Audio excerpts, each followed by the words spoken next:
All right, to New York City now, where Democrats choosing 33-year-old Democratic Socialist Zohran Mamdani as their mayoral candidate moving forward, beating out former New York Governor Andrew Cuomo.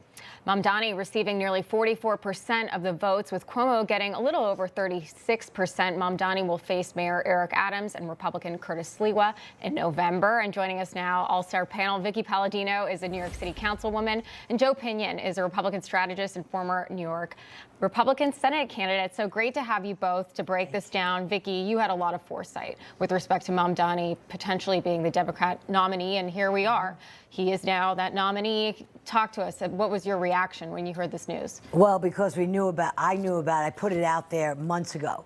I couldn't understand how he even got to even run, only being a citizen for 7 years. I started on that, which really made his head pop off.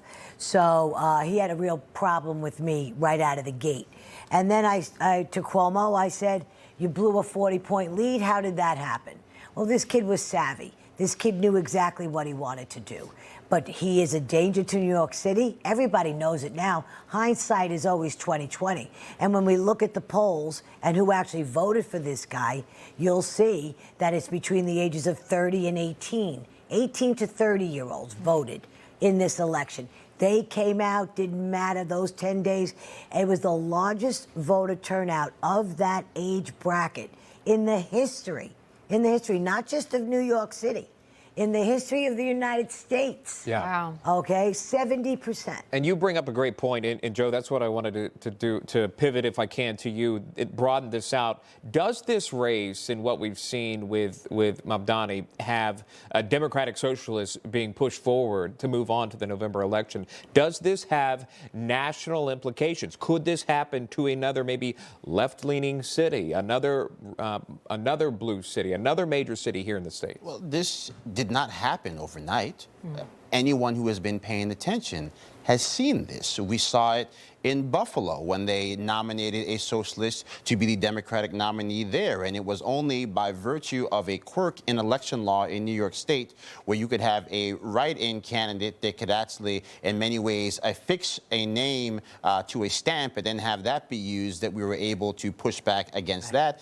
This is much different because, again, socialism is all grown up now. And so, yes, you have this individual in Mamdani. The New York Daily News, dare I say it, actually said it the simplest and the best, that his economic policies would take New York City backwards and that his stance on Israel has unleashed a torrent of hate.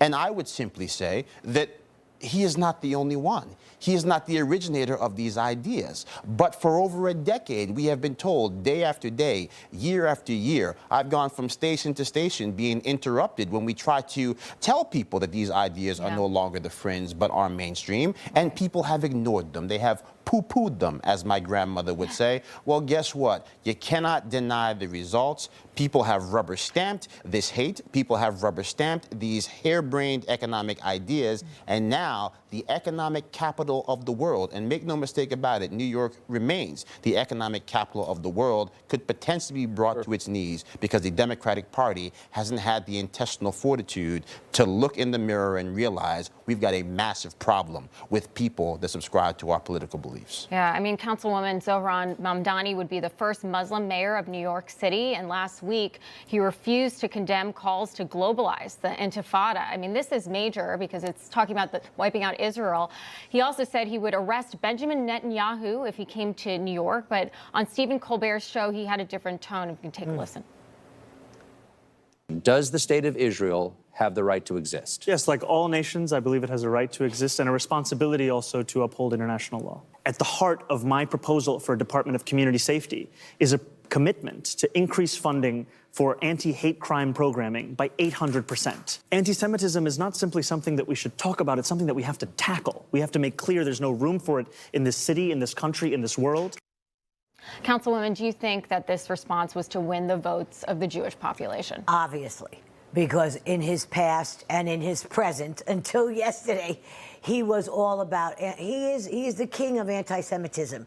This young man, 32 years old, led the riots with Columbia, organized the riots with Columbia University and the other universities throughout the city.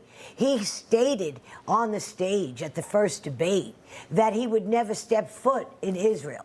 Now he will arrest Netanyahu should he come here to this country. The guy is a full-blown anti-Semite. In the clip you just showed, you showed Brad Lander being his patsy. Right. Do you see what's going on in the Democratic Party here in New York? They are to blame for where we are right now, where they have taken us to. Their liberal universities, their teaching and lack of teaching civics, they are just told, this is what they've done to our young people over a cycle of decades. And to Joe's point, as he said, this is something that it's all grown up now, okay? And they think, now they're pulling an ageism thing. You know, the old versus the new. Well, the new wasn't around when the World Trade Centers got bombed. Sure. Okay, they were 5 years old. Some of them weren't even born yet. So you know what? This guy needs to be taken down hard. This city needs to unite and figure out who we're going to get behind to make the mayor of New York. Right, and again, you haven't heard from the independents or Republicans just That's yet, right? Okay, so this maybe this just does push those that are not as progressive or left-leaning in that category. We're out of time. Actually, we're over, but we do appreciate that from the Councilwoman Vickie Paladino and Joe Pinion. Thank you both. Thank you. That.